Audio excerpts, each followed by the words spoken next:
Hello guys, सभी के लिए नमस्कार। मैं भूपेंद्र सिंह उबार आज आपके सामने एक नई वीडियो लेकर के आया हूं, जिसका नाम है द्वितीया विभक्ति। देखिए क्या है ये द्वितीय विभक्ति किसे कहते हैं। विभक्ति चल रही थी, पिछली बार हमने प्रथमा विभक्ति करा दी थी। आज हम द्वितीय विभक्ति के बारे में पढ़ेंगे। देखिए सबसे पहला जो सूत्र है इसका, कर्तुरीप्सि तितवम, कर्तुरीप्सि तितमम कर्मः, कर्मः यानी कि कर्तु का मतलब होता है कर्ता और ईप्सित का मतलब होता है चाया हुआ, चाया हुआ। और कर्म तो है यह कर्म, यानी कहने का मतलब क्या है, कहने का मतलब यह है कि कर्ता के द्वारा, कर्ता के द्वारा जो चाही हुई वस्तु है, कर्ता के द्वारा जो चाही हुई वस्तु है, उस चाही हुई वस्तु में हमेशा और हमेशा कर्म संज्ञा होती है। क्या होती है? कर्म संज्ञा होती है। ये चीज समझ में आ गई होगी। इसी से रिलेटेड दूसरा जो सूत्र है वो है कर्मणि द्वितीया, कर्मणि द्वितीया। यह सूत्र क्या कहता है? यह सूत्र कहता है कि कर्म में हमेशा द्वितीय विभक्ति होती है, द्वितीय विभक्ति होती है, होती है। कहने का मतलब क्या है? कहने का मतलब है कर्ता के द्वारा चाहे हुई वस्तु की हमेशा और हमेशा कर्म संज्ञा होगी, कर्म संज्ञा होती है। और कर्मणि द्वितीया नामक सूत्र से कर्म में हमेशा और हमेशा द्वितीय विभक्ति होती है। ये चीज समझ में आई सबको? तो इसका देखो उदाहरण देखो। जैसे अगर मैं यह कह दूं मोहन बाजार जाता है, मोहन बाजार जाता है, तो मोहन की तो क्या हो जाएगा?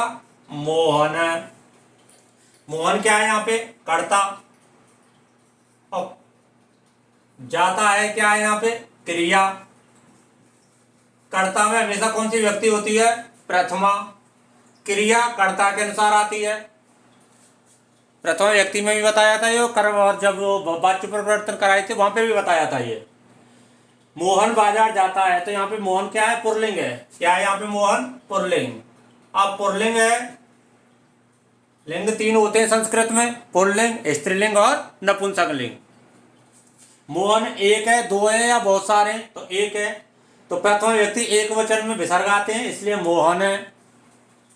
बाजार का मतलब होता है आपड़, आपड़ माने बाजार।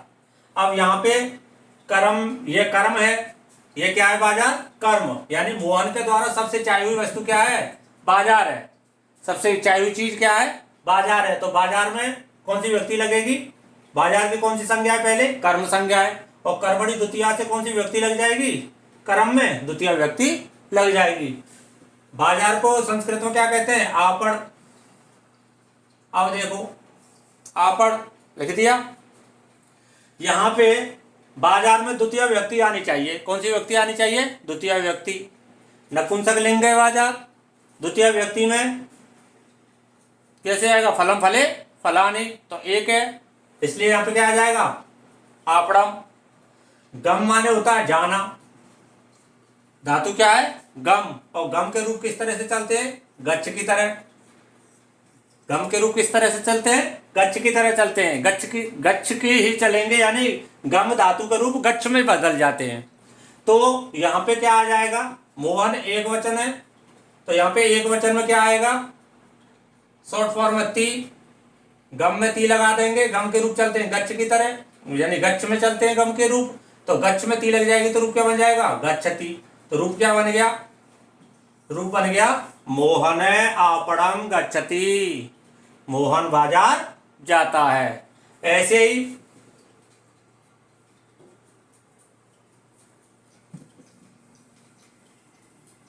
ही देखिए, यहां पे देखिए राम,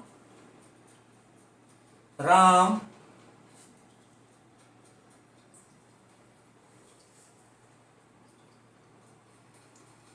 राम पुस्तक पढ़ता है। और राम के द्वारा सबसे चाही हुई चीज क्या है? यहाँ पे पुस्तक है।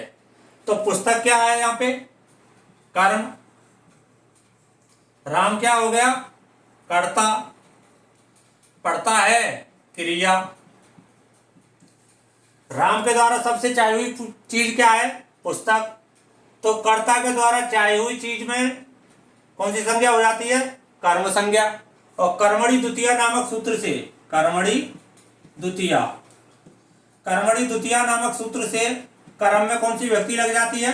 द्वितीया व्यक्ति। और यहाँ पे कर्म क्या है? पुस्तक। तो राम करता है, तो राम का तो राम एक है राम, इसलिए विसर्ग आ जाएंगे रामः। पुस्तक पढ़ता है, पुस्तकम, पुस्तकम पठति, रामः पुस्तकम पठति। इस तरह से ये उदाहरण हो गए। ऐसे ही सीता, सीता फल खाती है, सीता फल खाती है। अब सीता के द्वारा सबसे ज्यादा चाही हुई चीज क्या है? फल है। सीता के द्वारा सबसे चाही हुई चीज क्या है? फल। तो यहाँ पे सीता स्त्रीलिंग है, इसलिए स्त्रीलिंग में विसर्ग नहीं आते हैं, याद रखना। पुल्लिंग एक वचन में हमेशा विसर्ग आएंगे, स्त्री एक वचन में हमेशा दीर्घ आ ही आएगा, विसर्ग नहीं आएंगे। इस चीज को याद रखना। सीता की जगह सीता, सीता यहाँ पे कर्ता है, सीता हो गई। कर्ता के द्वारा सबसे ज्यादा चाही हुई चीज क्या है? फल। फल क्या है यहाँ पे? कर्म। तो ये फल की कर्म संज्ञा हो गई। कर्मणि द्वितीया से फल में क्या लग जाएगी? द्वितीय व्यक्ति हो जाएगी। तो रूप क्या बन जाएगा? फलम। यहाँ पे फलम ऐसे भी लिख सकते हैं, फलम। खाद माने होता है खाना, खादती। अब देखिए यहाँ पे माँ के बाद क्या आ रहा है? व्यंजन आ रहा है। तो कौन सी संधि हो जाएगी? माँ के बाद अगर व्यंजन आता है तो माँ का अनुस्वार हो जाता है, अनुस्वार संधि हो गई। रूप क्या बन गया? फलम। सीता फलम खादती। इस तरह से भी लिख सकते हैं, और पहले मैंने जो लिखा था हलंत लगा करके उस तरह से भी लिख सकते हैं। लेकिन यहाँ पे क्या था? संधि हो रही थी, इसलिए हमने यहाँ पे संधि भी कर दी।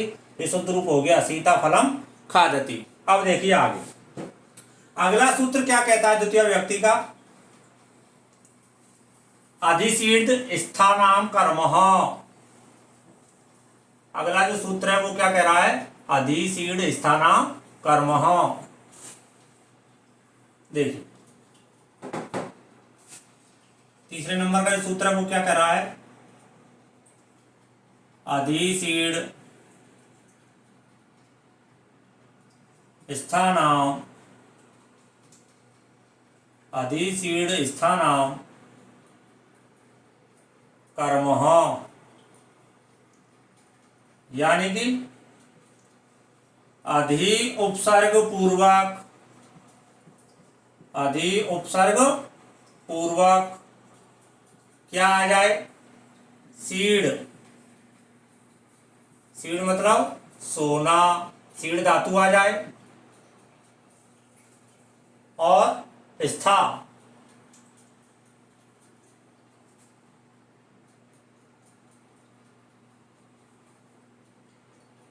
स्था, स्था माने क्या होता है? ठहरना।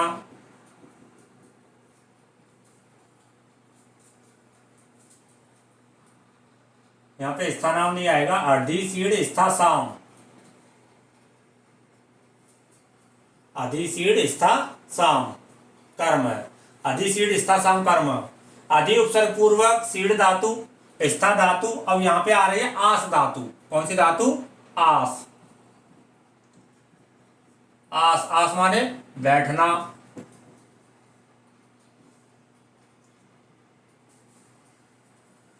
देखिए अधि उपसर्ग पूर्वक सीड़, स्था और आस धातु अगर आए, अधि उपसर्ग पूर्वक सीड़, स्था और आस धातुएं आए तो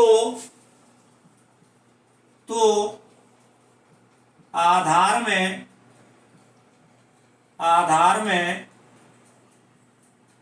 कर्म संज्ञा होगी।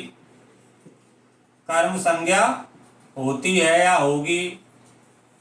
और और कर्मणि द्वितीया नामक सूत्र से, कर्मणि द्वितीया नामक सूत्र से आधार में द्वितीय विभक्ति का प्रयोग किया जाता है। द्वितीय विभक्ति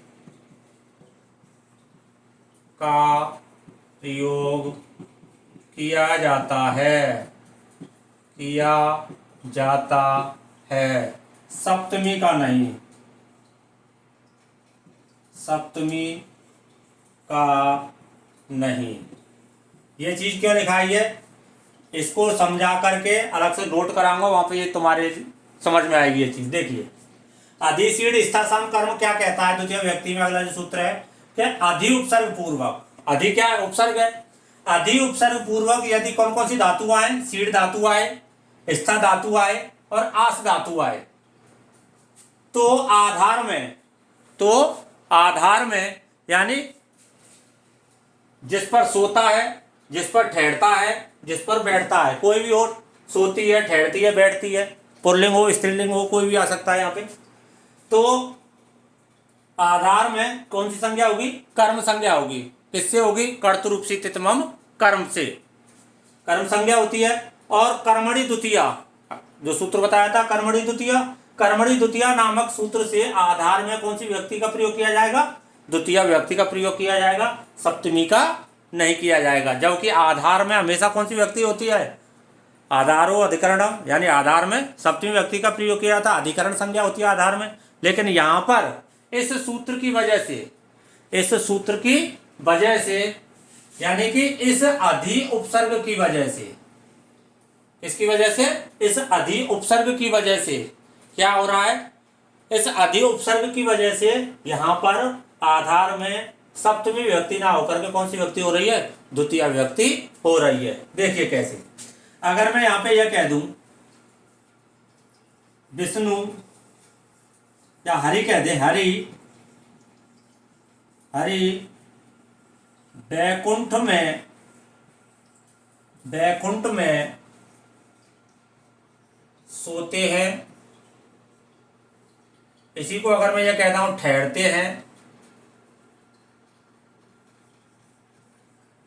हैं, इसी को अगर मैं ये कह दूं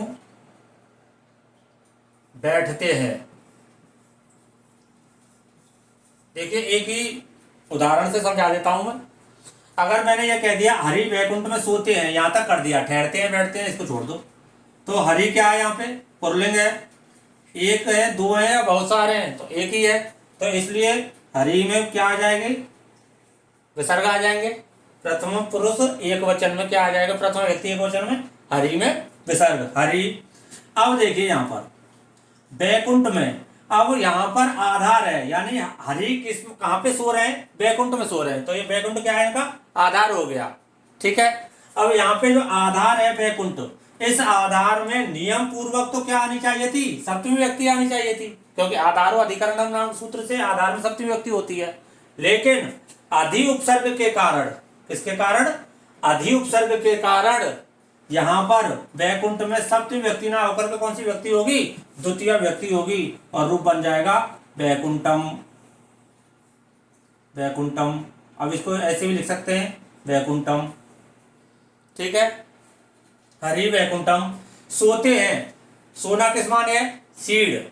अब यहाँ पे सीड जो है वो अधि के रूप चला देते हैं,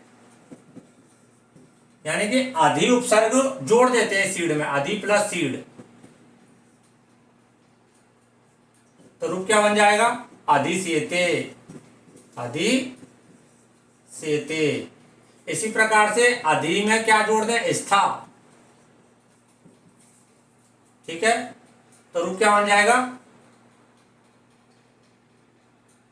अधितिष्ठति, अध्यास्ते, सॉरी अध्यास्ते।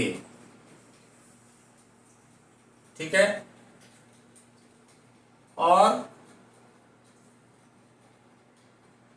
सॉरी यहाँ पे अध्यास्ते ना आके अधितिष्ठ आएगा, स्था के इसमें रूप बदल जाते हैं तिष्ठ में, और रूप बन जाएगा अधितिष्ठते, अधितिष्ठते। ऐसे यहाँ पे अधि के साथ जब आस धातु आएगी तो यहाँ पे रूप क्या बन जाएगा? अध्यास्ते, ये बन जाएगा। तीनों के तीनों ये समझा दिए हैं। इन तीनों में क्या आ रहा है? अधि आ रहा है पहले। अधि प्लस सीड अगर करेंगे तो रूप क्या बनेगा? अधिसेते। अधि प्लस स्था करेंगे, स्था के रूप चलते हैं तिष्ठ की तरह, तिष्ठति, तिष्ठते, तिष्ठन्ति, इस तरह से। अधि उपसर्ग जुड़ गया है तो रूप क्या बन गया? अधितिष्ठते। और अधि उपसर्ग पूर्वक जब आस धातु जोड़ेंगे तो रूप बन जाएगा अध्यास्ते। अब यहाँ पे देखिए, सीड माने क्या है? सोना। सीड से आगे क्या जुड़ रहा है? अधि। अधि प्लस सीड कर देंगे तो रूप क्या बनेगा? अधिसेते। तो यहाँ पे रूप क्या बन जाएगा? अधिसेते। ये ऑब्लिक कर दीजिए इस तरह से, ऑब्लिक। अधिसेते, ठहरते हैं तो यहाँ पे क्या हो जाएगा? अधितिष्ठति, अधितिष्ठते। और बैठते हैं यानी आस तो रूप बन जाएगा अध्यास्ते। ये चीज देखिए, हरि वैकुंठम। अब यहां पे देखिए, हरि वैकुंठम अधिसेते, अधितिष्ठते, अध्यास्ते। अब इसी सूत्र को अगर मैं अधि उपसर्ग पूर्वक ना करूं, या ऐसे कह सकता हूं, इसी वाक्य को जो मैंने लिखा है हरि वैकुंठ में सोते हैं, इसी को अगर मैं अधि उपसर्ग पूर्वक ना करूं तो क्या होगा? देखिए, तो यहां पे एक नोट है, नोट। यदि सीड स्था आस, सीड स्था आस धातुओं से पहले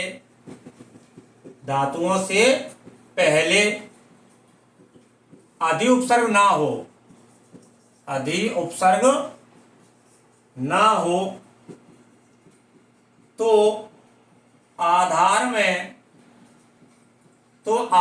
में नियमानुसार सप्तमी विभक्ति आएगी, या सप्तमी विभक्ति का प्रयोग किया जाएगा, ना कि द्वितीय। देखिए, इसी को कराऊंगा यहां पे ऊपर, इसी उदाहरण को देखिए। ये तो पहले हमने इस सूत्र से तो यहां पे ये लिख कर दिया। अब अगर ये सूत्र ना हो, ये सूत्र ना हो और क्या हो, सिर्फ और सिर्फ सीड धातु हो, स्था धातु हो, आस धातु हो, लेकिन इनसे पहले अधि उपसर्ग ना हो, क्या ना हो? अधि उपसर्ग। तो आधार में, जो ये आधार है वैकुंठ, इस आधार में नियमानुसार कौन सी व्यक्ति लगेगी? सप्तमी व्यक्ति लगती है, सप्तमी व्यक्ति आएगी, ना कि द्वितीय। यहाँ पे द्वितीय व्यक्ति हो रही थी, यहाँ पे क्या कौन सी आएगी? सप्तमी। देखिए कैसे, इसी को कर देता हूं। अब देखो, यहाँ पे हरि है, यहाँ पे क्या है? हरि। इस ये लिख दिया हरि की जगह हरि, हरि वैकुंठ में, तो यहाँ पे क्या आ जाएगा? वैकुंठे। सप्तमी व्यक्ति आ जाएगी, वैकुंठे। सोते हैं, सेते। ठहरते हैं, तिष्ठते। यहाँ पे अधितिष्ठति आएगी, सॉरी, अधितिष्ठति, तिष्ठते। और यहाँ पे आस्ते। अब देखो, यहाँ पे और यहाँ पे कुछ उदाहरण वो देखा है आपने अंतर। हरि वैकुंठ में सोते हैं, ठहरते हैं, बैठते हैं, वही उदाहरण है। उसी उदाहरण को हमने दो बार लिख दिया है। ये तो है द्वितीय व्यक्ति का और यह है सप्तमी व्यक्ति का। जब हरि वैकुंठ में सोते हैं, इस तरह से जब उदाहरण आए और उसमें इन धातुओं में सीड धातु, तिष्ठ धातु यानी स्था धातु और आस धातु के पहले अगर अधि उपसर्ग आ रहा हो तो आधार में हमेशा और हमेशा कौन सी व्यक्ति होगी? द्वितीय। लेकिन अगर अधि उपसर्ग नहीं आ रहा हो तो आधार में कौन सी व्यक्ति लगेगी? सप्तमी। ये चीज समझ में आ गई होगी आपके। यहाँ पे अधि उपसर्ग को हटा दो, सेते, तिष्ठति, आस्ते आ गया। देखो आप, अगला है इसी तरह से अगला भी एक सूत्र है जिसका नाम है उपान्वद्याढ़वास। अगला जो सूत्र है चौथा नंबर क्या है? उपान्वद्याढ़वास।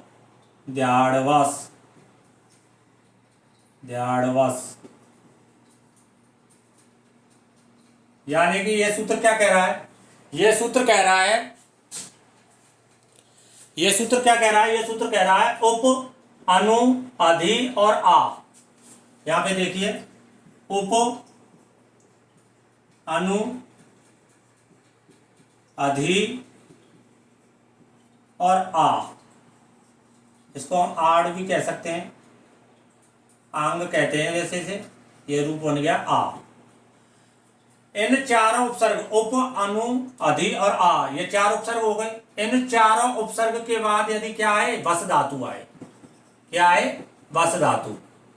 तो आधार में, इसमें आधार में वही पहले जैसा टॉपिक है, पहले जैसा सूत्र है। तो आधार में कौन सी व्यक्ति लगेगी? द्वितीय व्यक्ति। तो आधार में कौन सी व्यक्ति लगती है? द्वितीय व्यक्ति लगती है। यह चीज आपको समझ में आई? देखिए, उप, अनु, अधि और आ। उप, अनु, अधि और आ, ये जो उपसर्ग हैं, इन उपसर्गों के बाद यदि क्या आ जाए? वस धातु आ जाए। क्या आ जाए? वस धातु आ जाए। तो आधार में कौन सी व्यक्ति लगेगी? द्वितीय व्यक्ति लगेगी।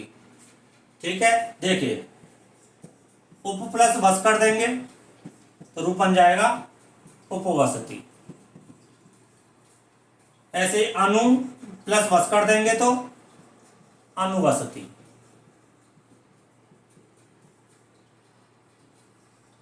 ऐसे अधि प्लस वस कर देंगे तो अधिवसति। और ऐसे आ प्लस वस धातु कर देंगे तो रूप बन जाएगा आवसति। इनके उदाहरणों को कल करा देंगे तो वीडियो ज्यादा लंबी हो जाएगी। इनके अर्थ ही बताता हूं। उपवसति, पास रहता है, पास रहता है। अनुवसति, पीछे रहता है, पीछे रहता है।